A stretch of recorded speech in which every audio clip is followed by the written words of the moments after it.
என்னை கேட்டுக்கொண்டிருக்கிற அன்பு சகோதரா சகோதரி, எதை குறித்து மனம் பதறி கொண்டிருக்கிறீங்க?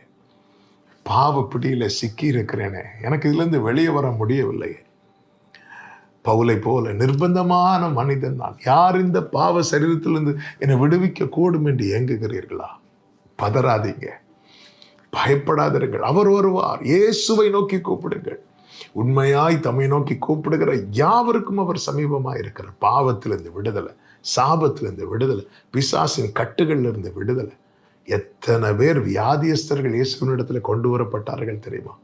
அவர் வந்து கண்டு மனதுருகி அதுல வியாதியா இருந்த எல்லாரையும் கர்த்தர் சுஸ்தமாக்கினார். இயேசுவால குணப்படுத்த முடியாத ஒரு வியாதி இல்லை. இயேசுவினிடத்துல வந்து சுகமடையாம போனவங்க என்று பைபிள்ல ஒருத்தரையும் பார்க்க முடியாது. எல்லாரையும் சுகமாக்கினார். வியாதியிலிருந்து ரட்சிக்கிறார், சாபத்திலிருந்து ரட்சிக்கிறார், எல்லா கட்டுகளிலிருந்து. 18 வருடம் சாத்தான் ஒரு ஸ்திரீயை நிமிர விடாமல் கட்டி வைத்திருந்தான். இயேசு வந்தார், வந்து கண்டு தொட்டு நிமிர பண்ணி விடுவித்தார். இந்த நாளிலும் கர்த்தர் அதை செய்ய வல்லவராயிருக்கிறார்.